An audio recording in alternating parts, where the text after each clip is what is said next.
Üretim Bandı Tekniğin yeni bölümüne hoş geldiniz.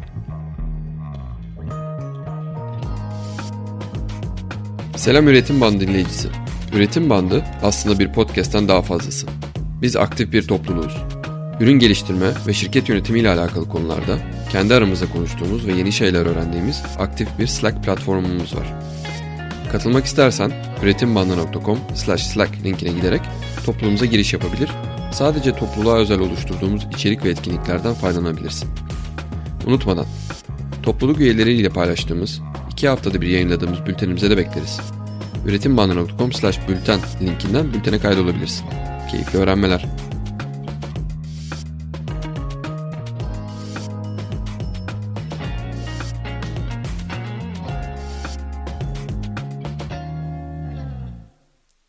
Welcome, Peter. Thank you. It's my pleasure being on the talk. How are you? I am good. How are you? How about yourself? I'm also good, thank you. All right, welcome to Üretim Bandı podcast. Actually, Teknik podcast. It's my first English podcast. My guest is Peter from Shopify today, and we will talk about the Peter career and Shopify and maybe Ruby and other Ruby C parts. All right, Peter, can you give some information about you a little bit? Yeah. Hi, everyone. My name is Peter. I'm a production engineer at Shopify. I'm also a Ruby core committer.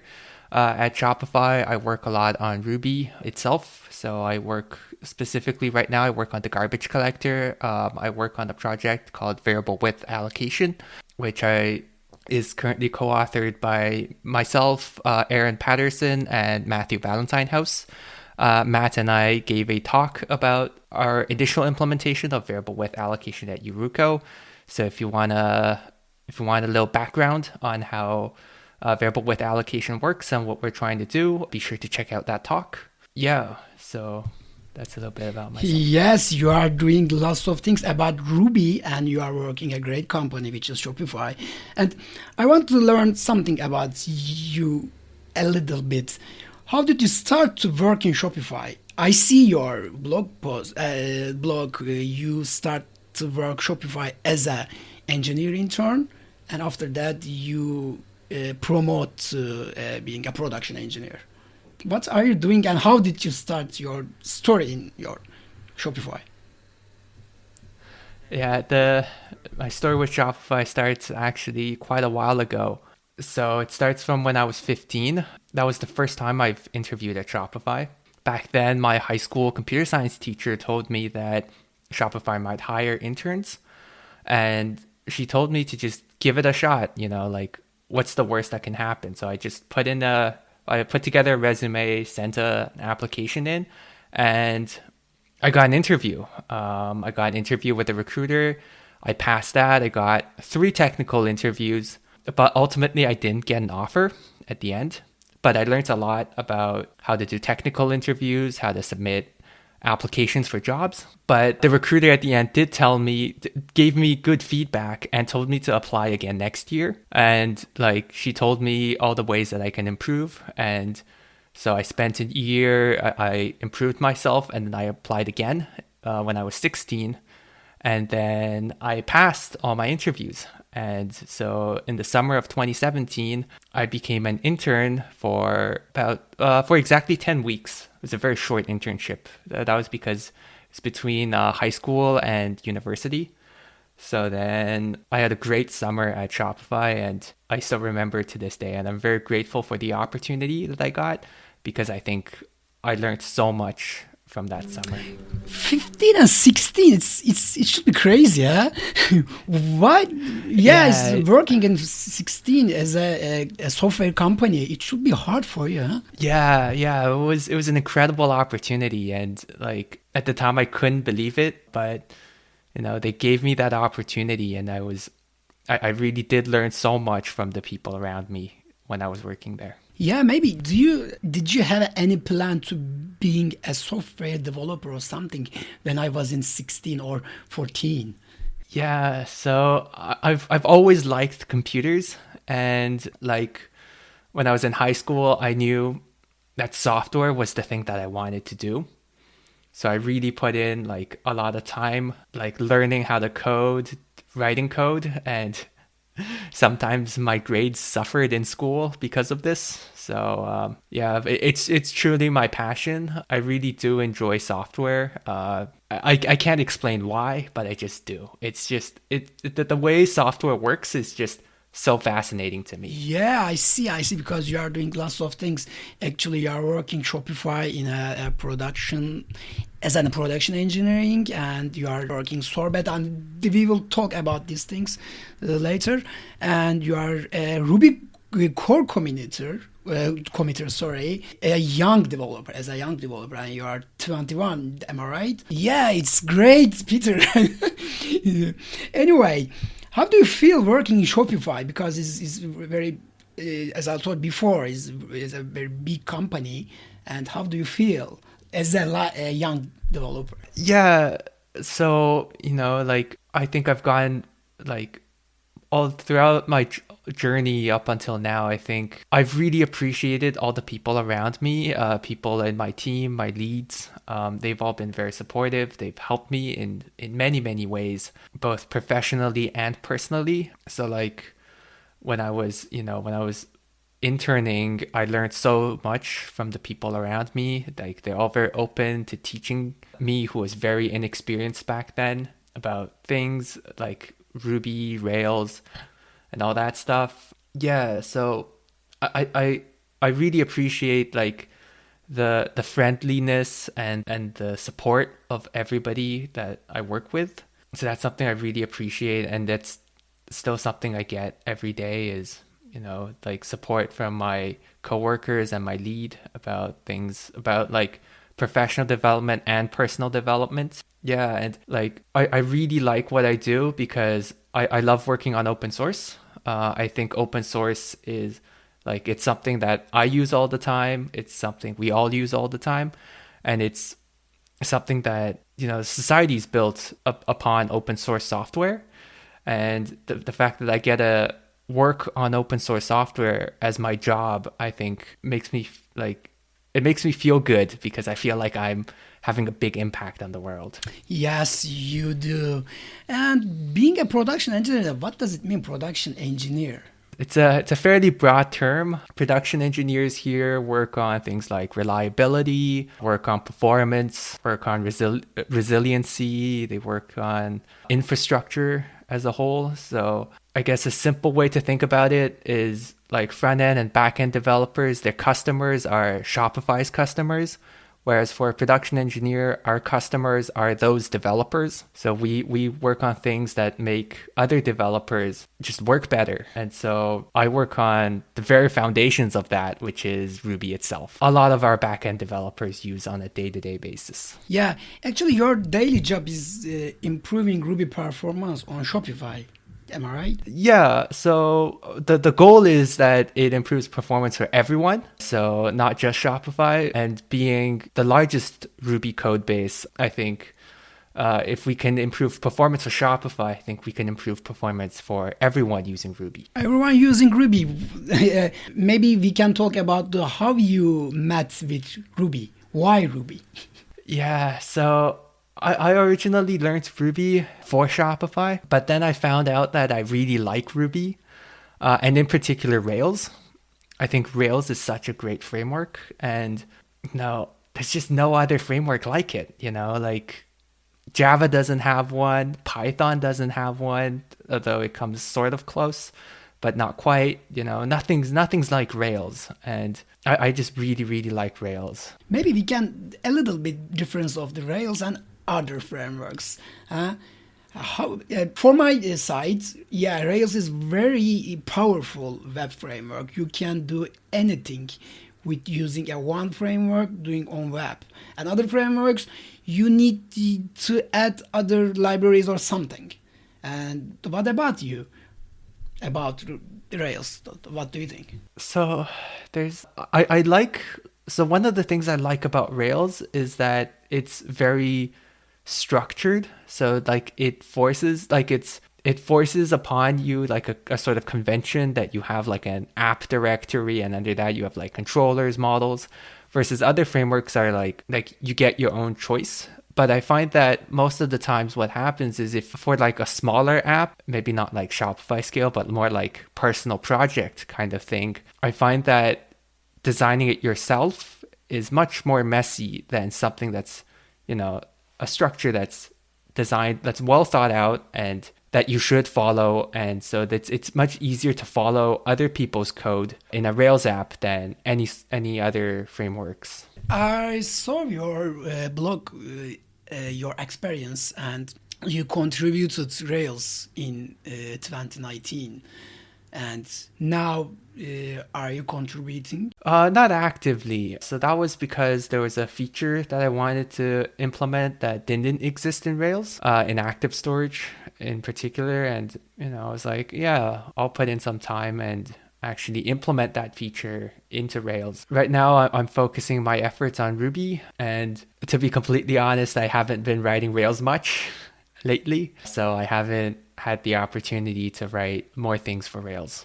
But I totally would if I thought there was a feature that I needed that doesn't exist in Rails. Yeah, I see. And how did you start being Ruby contributor? Yeah, so I started last year, so it's slightly more than a year now. I started last May as an intern on this team. And it's a funny story because, so 2 years ago, summer 2019, I was also an intern on this team. And one of the things I said before I left to my lead was that I didn't feel challenged enough during my internship, because I was working on Sorbet, but I didn't work on Sorbet itself. So I was working on things related to Sorbet, like Tapioca, what's now called Tapioca, an open source gem by Shopify for generating type files for Sorbet. But I didn't get to work on Sorbet itself, which was written in C++. And I felt that was, a little bit of a regret that I didn't get to work on it. And I said if I were to come back, I wanted a challenge. And last year, I came back, and indeed, my lead gave me a very big challenge. And that was actually exploring variable width allocation, which is what I'm working on right now. But that was at the very beginning. I was doing exploration work, and I was trying to learn how Ruby worked on the inside while I was doing that work. And it was very challenging, and I loved it. It was so fun because it was an absolutely foreign thing to me. I didn't understand how it worked at all. And it was just so fun. Yeah, I got it. Who was your lead in these times? It was Ufuk. Yeah. Okay, let's say hi to Ufuk from here, sorry. And all right, you start to learning a lot of things about Ruby because of this reason. But being a core contributor actually in Ruby is a little bit different. How it starts, how you push your first commit to core Ruby. My first commit was fixing a typo. Really? What was that? Yes. Yeah. There was just a very small typo I found in a test. And that was my very first contribution into Ruby. But you see this typo and searching something on Ruby code base. Am I right? Yes. Because I made the exact same typo, and I searched it and I found the result, and it was just pure luck. I found the typo, and yeah, so I fixed it, I upstreamed it, and somebody merged it for me. And that was my very first contribution into Ruby. So how did you feel? Because your code merged to a big language code base, famous favorite language code base all over the world. How did you feel? Okay, maybe fixing a typo, maybe a small contribution, all right, but you did. I just thought it was funny because I what I thought was like, from now on, I can, at every opportunity, I can say my first contribution into Ruby was a typo. Like all these. I was watching a talk the other day by Raphael França, and he was talking about how his first contribution into Rails. You know, he being one of the highest, if not the highest, contributor into Rails, and he said that his first contribution was fixing a typo. And what went through my mind back then was, yeah, like from now on, I can say my very first contribution into Ruby was fixing a typo. How easy is that? Just finding a typo and fixing it. It's not intimidating at all. No, it's so easy. Yeah. After that, what was the second one and the third one? Oh, I don't even remember anymore. But, you know, I upstreamed, like, I think I did a lot of like small changes, like small refactors, a lot of which didn't get accepted because they were either like small refactors or, you know, they didn't really actually affect, like it wasn't a bug in any way, so it was never merged. But, you know, some of which didn't get any feedback at all and is probably still open as a pull request right now. Yeah, so Yeah, because I see. Maybe my question was hard. Sorry, it's second or third one. I'm sorry, but I just worried about these things. You were doing something, and you were searching something on Ruby code base, and you were trying to understanding something on Ruby. And did you realize something working maybe better in Ruby, and you create pull request and did something? So I just worried about on Shopify. What are you exactly doing on Shopify now? I'm working on Ruby. Just Ruby, so huh? that's just really? Just Ruby. Well, yeah. So pretty much everything I do is open source. Like I don't think I've written anything Shopify specific in a very, very long time. So I just work on open source. That's my day-to-day job. Sorry. Yeah, it was great. All right, we talked Ruby a lot, I think. And have you used any other frameworks or programming languages before?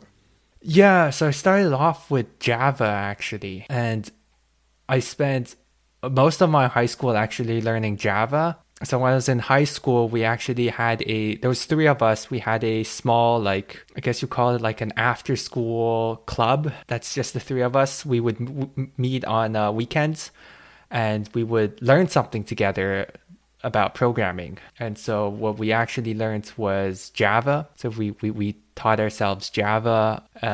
We took the Oracle certification in Java together. So we studied together. We read chapters out of a book together. And so that was my very first language that I've really learned.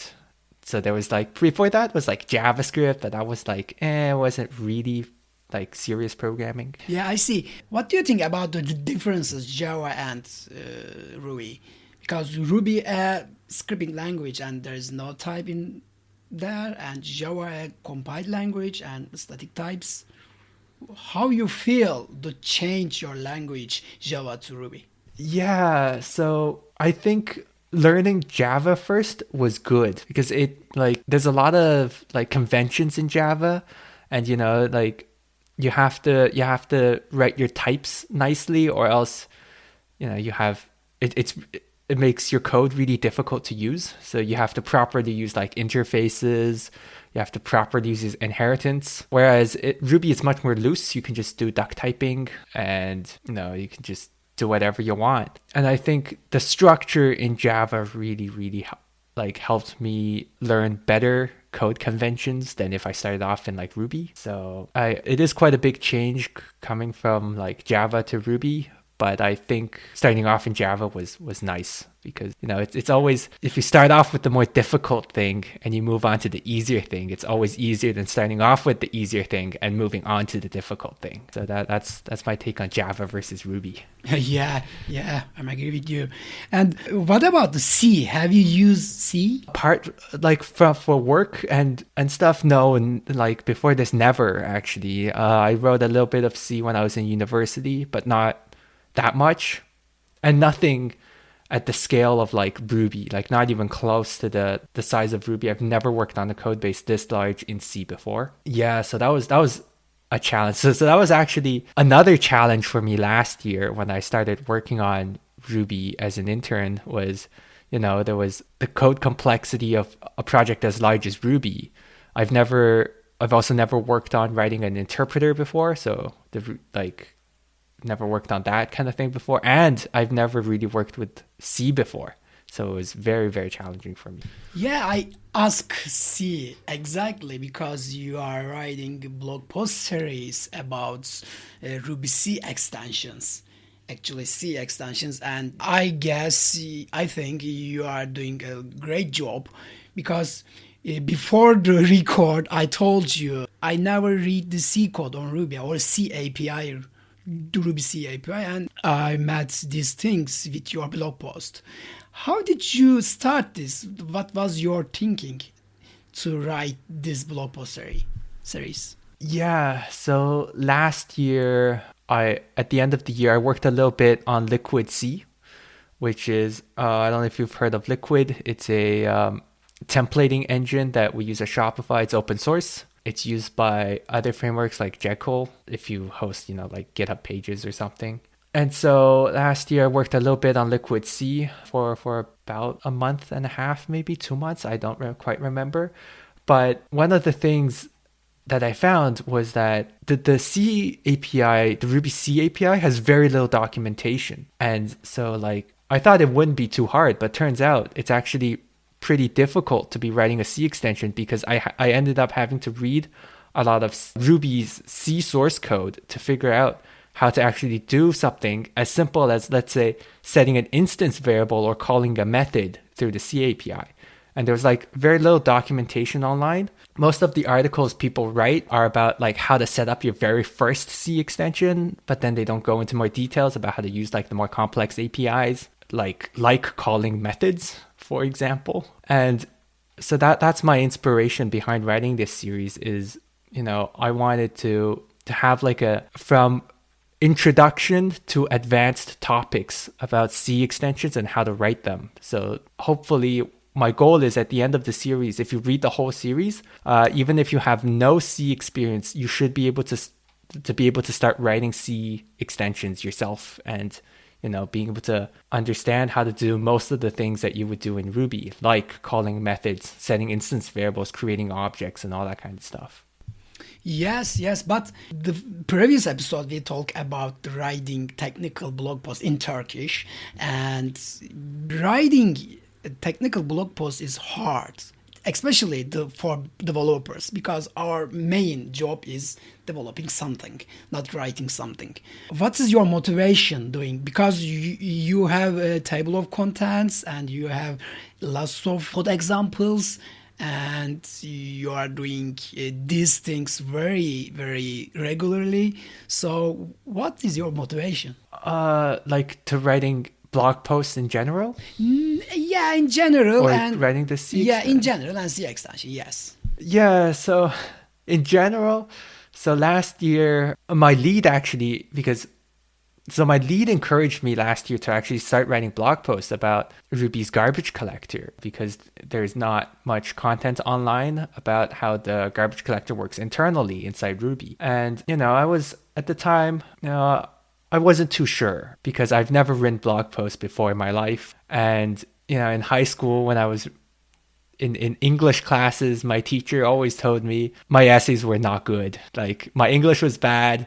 My sentence structure wasn't coherent. My grammar is bad. I'm bad at explaining things. My thought process is not clear. So, I wasn't too sure. I was like, I'll give it a shot. And I actually got very, very positive reception from the Ruby community, including Mats himself retweeted my blog post on Twitter, and that was a huge encouragement. Yeah, and so then I was like, maybe I can write blog posts. Maybe I should write the next one.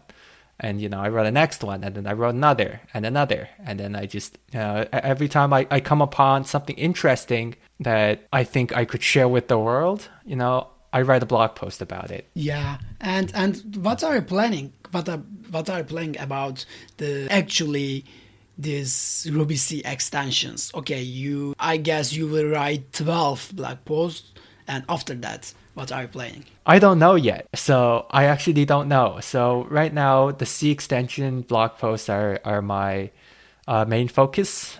What my sort of plan is to like write the C extension blog post up until around the end of the year. So that's when I'm thinking about, like finishing it off. That's my kind of goal right now. I don't know. So because I write blog posts about things that come up and I don't know what's going to come up. So if I find something interesting, I might write about it. But if I don't know. All right. The last question about blog posts. As a production engineer and the Ruby core communicator, these blog posts can support your experience. Yeah. Like, of course, like, yeah, that's one thing is actually, like I can reach out to more people, like coming onto this podcast right now, giving talks at different places like Eureka, RubyConf, and all those places. Like these are all opportunities, and writing blog posts is just yet another one. And I think writing blog posts also help myself because when I'm writing the C extension blog post, I actually learn a lot of things by writing it because there are certain things that I've actually not used before. And now I have to actually learn how to do so I can actually write the blog post about it. So it helps me and it helps everyone else. So I think it's a win-win kind of thing for everyone. Yeah, great. Yeah, you're right. I read your blog post first. Actually, I saw in Ruby Weekly in Hello World about C extensions, and I talked with Fuk. And yeah, do you know Peter? Yes, Peter is my team member. He told me, and we planned a little small talk in our meetup in Ruby Turkey, and thank you for that. And how was that? How did you feel being a talk in Turkish developers, in front of Turkish developers? Yeah, it was my pleasure, and it was my very first talk that I've ever given. I was a little nervous about that, but it was pre-recorded, so I don't know what wasn't as nervous as I could have been. I think it taught me a lot about like how to write scripts for talks, how to give talks, and it turns out talks are different than blog posts. So it didn't end up being as nice as I wanted it to be, and I think I learned so much about giving talks from that though. Yeah, so I think as a first shot, I think it was okay, but it wasn't as good as I wanted to be, but I learned so much from that. And if I give the same talk again or any other talks, in fact, I think I would be able to do it better, make it easier to understand. And also one of the things about that talk was I actually, like when I wrote the script, I thought it was very long and I thought it was going to be too long, but it ended up being too short. It ended up, so my target was 30 minutes and I looked at the script and I was like, this is going to be over 30 minutes. This is too long. And I did it and it was under 20 minutes. So it was way too short. And that was something I learned as well, is pacing is pretty hard and I speak faster than I think I speak. Actually, speaking in a small meetup, the duration is not important, but speaking in a conferences like RubyConf or RailsConf or something, duration is very important, and you learned a very big thing from this talk. But it was great. Maybe it was a pre-recording, although after the speaking, our communication and questions answer, you were good, and I can say that. Thank you. All right, maybe we can talk a little bit about your Eurocode 2021 talk with Native, with your coworker. How is that? It's called Optimizing Ruby Memory Layout, and I watch it and I need watch twice or third times because it was great. Yeah, and you did great job because it was pre-recording, wasn't it? Yes, it was. So you are two people and you communicating yourself, questioning and doing. How can I say the balance is it was great. So can you give information about this talk? Yeah. So, like this was my second talk I've ever given. But being able to work with somebody else on the talk was a very different experience, because it meant that things had to be more structured. So we had to actually have a plan about like what kind of outline, what kind of things we're going to talk about, how we're going to split the work, and most importantly, how much time we allocate for each of us, and how we can make sure that each of our parts actually fit exactly within the time slots that we in the plan that we set for ourselves.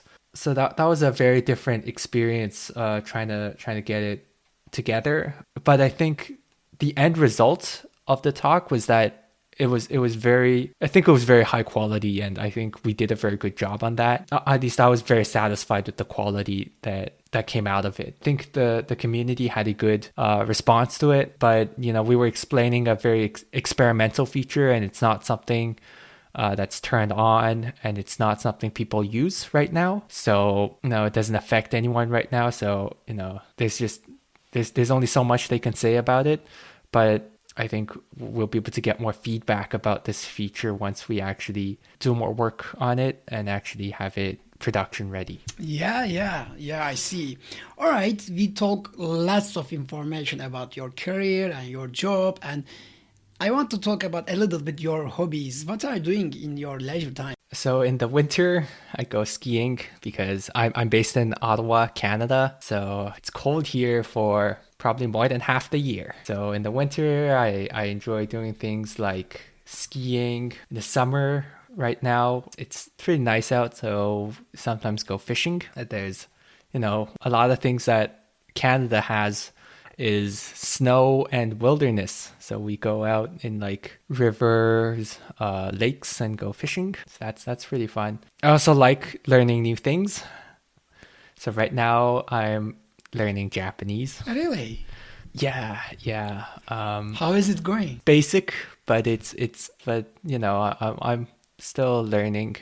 It's still very basic Japanese. Yeah. I also like traveling, but that's not very possible right now. So, actually, we did 25 or 30 minutes, and I imagine that it should be 20 minutes, but it's going to be 40 minutes now. And the last question: you are young and you are a good developer, I guess, and you are a good open source contributor, and you are contributing Ruby, and you are writing blog posts, and you're giving speaking any conferences. And do you have any advice to actually young developers and other developers? Yeah, so I think it's very important to try new things, try different things especially when you're young, but really you can do this at any age. And it's much easier when you're younger because you have like less liabilities. You don't have a family you have to take care of. You don't have a mortgage you have to pay. And I think internships are a great way to try out different things, try out different companies, try out different roles, try completely different things, like things that you've never done but are, interested in. Even if it's scary, just try it. Maybe it's not as scary as you think it is. And really go out and seek opportunities. There's so much opportunities out there right now. Like if you're in high school, university, there's a lot of hackathons that you can attend. They're all, maybe they'll open up more after COVID, but pre-COVID, there were very good opportunities to meet people and meet companies that way. One of the things I think that was very important for me, for my growth when I was in high school, was actually having the club with my friends, with two other friends. We had our programming club that we had after school. And I think that was a great motivation to keep on learning programming, because you have, a group of, maybe you have 1, 2, 3 other people, and you can discuss every week. And, it forces you to actually do the homework and not procrastinate, because you have a meeting you do every week or every 2 weeks. And I thought that was very good. We also had, so one of the parents also mentored us during the meetings. So there would be a parent there who knew programming, would like guide us, would look at like our code and give us feedback. Yeah, and so I think that's a very good thing to do. Yeah, if you're in high school or in university. Yeah, pick up a book, set homework every week to read like a chapter or 2 chapters, and just meet every week, every 2 weeks, or just regularly. Yeah, I think those are some of the advice I can give to like younger developers or people who have children who want to actually try out a career in software development. Yeah, thank you. You heard the suggestions from Peter. All right, Peter. Peter is over. Do you have anything to add? No, thank you very much, Andrew. I had a very, very fun time today on the podcast. I think it was a lot of pleasure here on the podcast. It's very fun. Thank you. All right, thank you. You are my first guest in English podcast. I'm so sorry for my bad English and my mistake. You and the other listeners. All right, it's over. See you the other episodes. Bye-bye.